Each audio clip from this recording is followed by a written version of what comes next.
Cette placette, encore perçue aujourd'hui comme un parvis, est située entre la maison de quartier, rattachée au gymnase Pierre et Marie Curie, et le groupe scolaire Macarenco. Prenons un peu de hauteur. La placette, en retrait des axes routiers, est prise entre deux rues, Jean Perrin et Jean Le Galleux. D'un peu plus haut encore, on s'aperçoit qu'elle fait partie de la cité Pierre et Marie Curie. Cité qui à l'origine s'appelait la cité Hoche, tout simplement parce qu'elle longe la rue Hoche. Pas très loin se trouve le cimetière parisien d'Ivry qui longe la D5, nous emmenant tout droit sur le périphérique parisien au nord d'Ivry-sur-Seine. Carrefour de nombreuses cultures, Ivry va grandement favoriser la mixité sociale. C'est pourquoi en 1963, elle va construire la cité Pierre-et-Marie Curie. Une cité qui compte environ 1000 logements sociaux au sein de grands immeubles et barres d'habitation. Il a donc fallu construire une école pour accueillir les nouveaux arrivants, le groupe scolaire Macarenco. Une fierté de la mairie d'Ivry, qui aujourd'hui se fait un peu petite face aux nouveaux logements construits aux alentours. Il participe à une hausse de la démographie qui contraint la mairie à faire une extension du groupe scolaire Macarenco. Suite à cela, un appel à projet est lancé. Il arrive jusqu'aux oreilles de l'agence Air Architecture qui réfléchit sur le sujet. Jusqu'à ce que, l'orange. Ce fruit donne du peps, de l'énergie, et c'est avec cette image que l'agence Air Architecture souhaite donner un regain à cette école, qu'elle devienne un signe remarquable dans le quartier. C'est pourquoi l'extension prendra la forme d'une pelure d'orange. En fin de compte, cette orange architecturale assurera, par son déploiement, une articulation entre tous les quartiers alentours. Plus concrètement, cette orange est matérialisée par des pare-pluies oranges recouvrant un bardage en bois. Ce parti pris a la particularité de faire de l'école un signe fort qui attire les regards dès le commencement du chantier. Le parvis, quant à lui, est aussi compris dans le projet d'extension de l'école. Alors, les architectes s'y attellent. Ils le tournent dans tous les sens, cherchent différents angles d'approche, mais ça n'est pas une tâche facile. Ce parvis est un couloir sans nom. Or, il faudrait que ce soit un espace public, une place même. D'autant plus que ce parvis bouillonne de vie. Il a déjà fait l'objet d'aménagements légers et est investi lors de fêtes de quartiers avoisinants. Il apparaît alors que pour dessiner avec le plus de justesse la future place, il faudrait introduire ses usagers au cœur du projet. Mais n'ayant pas les outils pour faire projet avec les usagers, Air Architecture sous-traite l'agence A, etc. et le collectif Dérive pour les charger de cette partie du projet. Nous sommes paysagistes, scénographes, architectes et urbanistes exerçant séparément nos métiers. Ce qui nous motive et nous lie, faire projet à partir des intérêts et des besoins des personnes concernées pour enfin les accompagner dans l'élaboration du projet. Cette démarche participative va évoluer progressivement. Partant d'une phase d'observation où l'on prend nos marques pour enfin aller consulter les usagers, puis se concerter avec eux et enfin prendre des décisions qui se concrétiseront dans un premier temps par des prototypes, rendant compte de l'avancement du projet. En arrière-plan de ces différentes étapes sont réalisés comptages et statistiques par des relevés de fréquentation, séquençage des flux dans la journée, évaluation avant-après. Tout ceci se concrétise et s'articule dans un planning distinguant deux grandes phases, la conception collaborative et la maîtrise d'œuvre qui sera assurée par les architectes. On y retrouve aussi les phases de projet énoncées plus tôt, une phase d'observation et de consultation, une autre de concertation et de négociation, et enfin une de prototypage et de finalisation de l'esquisse. C'est sur cette phase de co-conception qu'intervient le DSA Alternative Urbaine de septembre à novembre. Le DSA est un diplôme supérieur d'art appliqué. Il est composé de 12 étudiants. La mention Alternative Urbaine s'inscrit entièrement dans ce genre de projet. C'est un master qui prépare les étudiants au métier de l'architecture, de la scénographie et du paysage en prenant la contextualisation du projet, autrement dit connaître la géographie, l'histoire, la vie sociale, tout ce qui existe ou a existé sur le lieu concerné. À terme, ce DSA amène ces étudiants concepteurs à s'interroger sur des dispositifs spatiaux et relationnels permettant aux usagers de construire de nouvelles autonomies à l'échelle du voisinage, de la rue ou du quartier. Et ici, les étudiants du DSA Alternative Urbaine interviennent dans le cadre de leurs études pour apporter quelques mains en plus au projet et créer des dispositifs qui favorisent la rencontre, le partage et le dialogue. Et ce, dans une réflexion et une expérimentation sur la production d'outils de concertation. Nous nous greffons au projet en cours en débutant par une rencontre avec A, etc. et Dérive, suivie d'une visite du site. On prend des photos qui seront notre matériau de recherche, et on relève des premiers constats. Bref, on s'imprègne du lieu. Après avoir saisi dans quoi on met les pieds, nous nous lançons au vu du Café Info à l'élaboration d'outils favorisant le dialogue avec les usagers. Le Café Info est un moment d'échange avec les usagers de passage sur ce qu'ils attendent de la transformation de la placette. Alors on cogite, on imagine plein d'outils plus ambitieux les uns que les autres, soulevant interrogations et discussions. Mais le collectif A, etc. et Dérive stoppe notre travail de recherche et nous communique tous les éléments nécessaires pour la journée du Café Info. Ils nous fournissent leur questionnaire, outil qu'ils utilisent lors de moments de concertation. Mais ce questionnaire nous a semblé trop normatif et froid dans le rapport à l'usager. On a donc décidé de le travailler par fragments, en élaborant pour chaque question un atelier plus stimulant et interactif, laissant part à la subjectivité et l'intuition des usagers. On s'exécute en se répartissant en plusieurs groupes.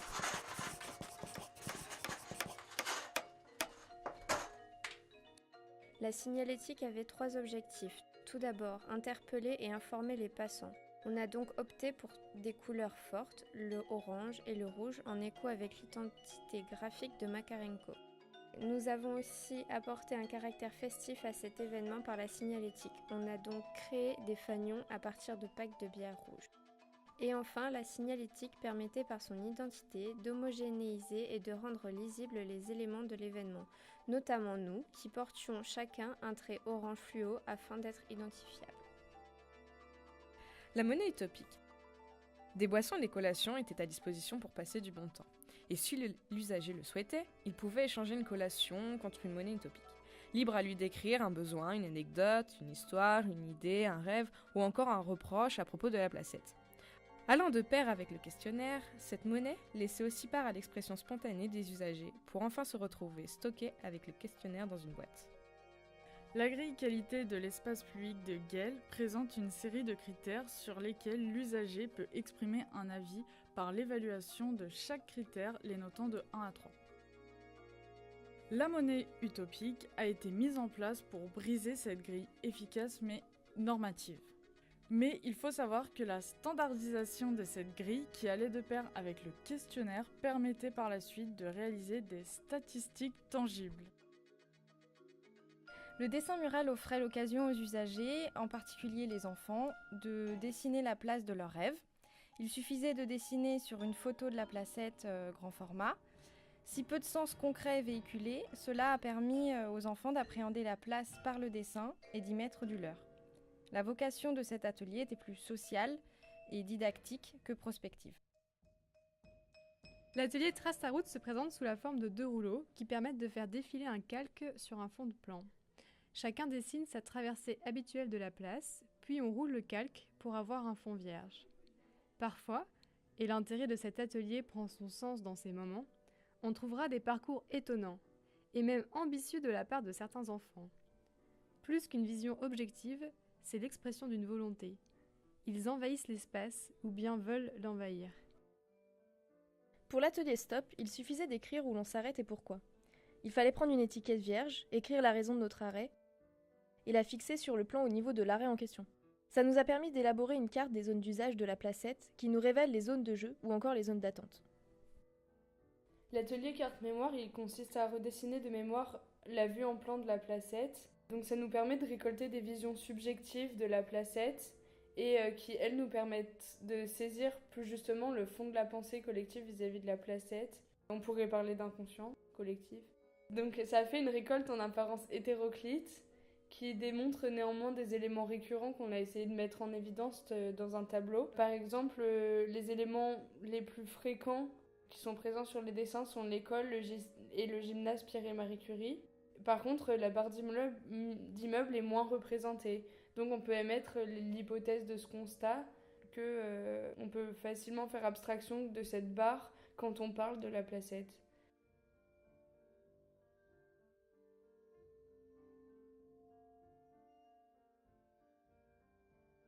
La maquette se veut de faire prendre conscience aux usagers des échelles qui constituent la placette.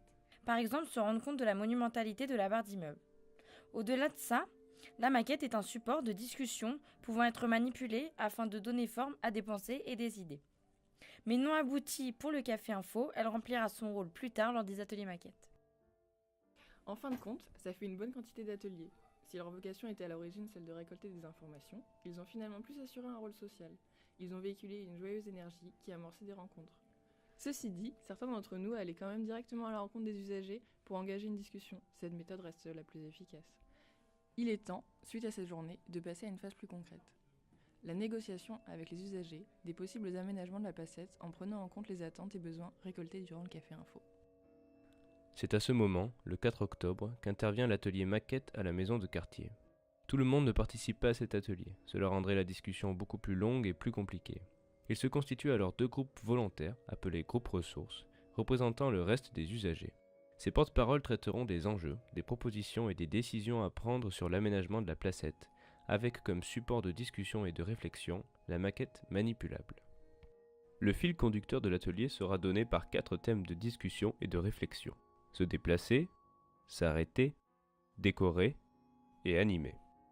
Le premier groupe, le groupe enfant, va exprimer des envies et des besoins forts sans se soucier de quelconque contrainte. Ça passera par l'installation de volumes pour pouvoir faire des parcours à vélo, appréhender la place comme un espace de jeu, ou encore une horloge, car c'est un lieu d'attente, autant pour aller à l'école qu'au gymnase. Et les adultes, quant à eux, vont plus discuter. Si on fait vraiment un truc où il y aura des pavés, un truc comme ça, on peut mettre les trucs à l'ancienne, des sortes comme des anciens lampadaires, ou vraiment mettre les trucs basiques où maintenant ils font les trucs halogènes là, donc, qui augmentent seuls. C'est vrai, parce que là c'est beau, mais je pense que ça doit être une résidence ou un truc comme ça, quoi. Non, c'est un espace public, ça. Ouais. C'est un espace public. Ouais. Oui, je pense que c'est un espace public. En fait, il y a des choses qui sont entre ça et de l'éclairage pérenne. Ça existe sur câble. Suite à de longues discussions, des décisions ont émergé. Pour en citer quelques-unes, on trouvera, pour ce qui est de traverser, une envie de développer une vue vers le plateau et de valoriser la vue vers le carré de verdure. Pour s'arrêter, il sera question d'intégrer des assises à proximité de l'école et de faire ressortir vers l'extérieur l'entrée de la maison de quartier. À propos des rêves, la demande était de conserver les arbres et de tenter de trouver une porosité en lien avec le jardin sous la barre d'immeuble. Et enfin, pour ce qui est de l'animation, il a été décidé de laisser l'espace dégagé pour la venue d'événements. À présent, il est temps de tester et de vivre ces débuts de propositions. Le 20 octobre, c'est la phase prototype à l'échelle 1. Ce test grandeur nature consiste à transformer de façon éphémère la placette avec moyens et outils limités. Le but étant de provoquer des réactions de la part des usagers en rendant visibles les décisions prises durant l'atelier maquette. Donc placer du végétal, marquer des seuils, simuler la future façade de l'école pour ressentir son impact fort, créer des assises assez indéterminées afin qu'elles laissent place à différents usages, utiliser la façade de la maison de quartier comme fond, démonter les barrières, signaler. Les gens arrivent, c'est la fête. On danse, on mange, on discute. Un esprit de fête qui a été choisi pour 2 raisons. D'une part pour célébrer et marquer l'avancement du projet, et d'autre part pour favoriser la modification de la placette. Le moment festif a par exemple rendu l'enlèvement de la barrière anodin. Mais si la fête a permis de déborder de la norme, ce n'est pas sans conséquence. Par exemple, les blocs de béton avec leurs arêtes vives ne sont pas aux normes et représentent un danger pour les enfants. En fin de compte, si le prototype échelle 1 permet de donner des preuves que le projet avance et de dessiner les invariants du projet, il ne faut pas pour autant qu'il dure trop longtemps. L'aménagement final doit arriver un jour ou l'autre. Donc jusque-là, tout un chemin a été parcouru. Il s'est peu à peu enrichi par l'accumulation de points de vue et de contraintes. Tout cela va consolider la conception de la placette et converger vers un cahier des charges juste et légitime. C'est à partir de tout ce cheminement que A, etc. et Dérive vont décider des intentions d'aménagement.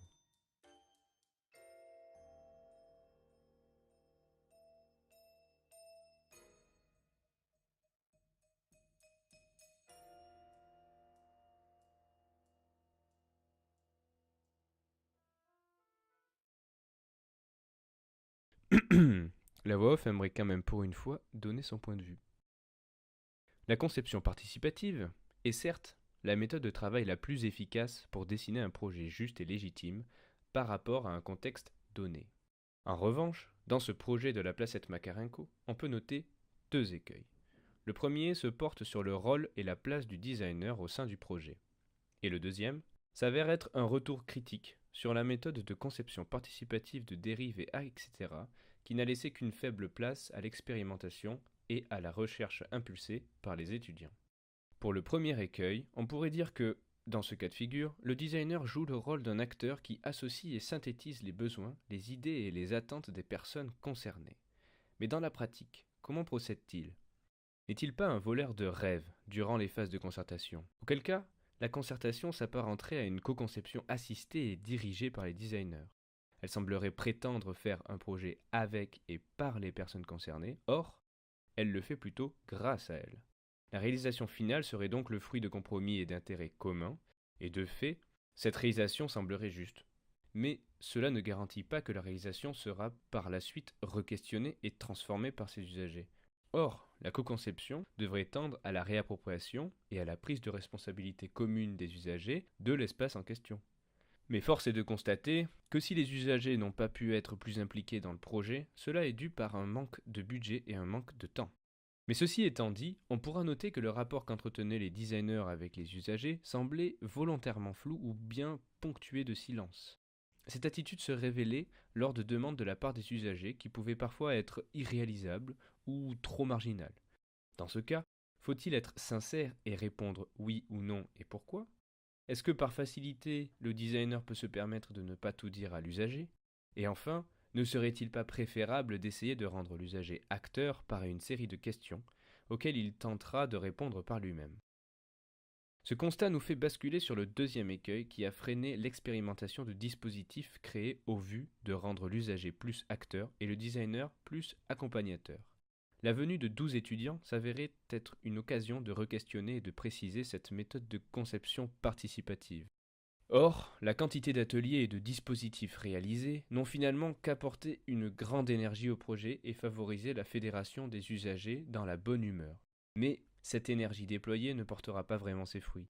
Elle n'a été que dépensée. Or, elle aurait pu conduire à la mise en place de nouveaux systèmes ou rapports entre l'usager et le designer. Mais fort heureusement, à l'image de cette joyeuse énergie, le soleil était au rendez-vous à tous les ateliers.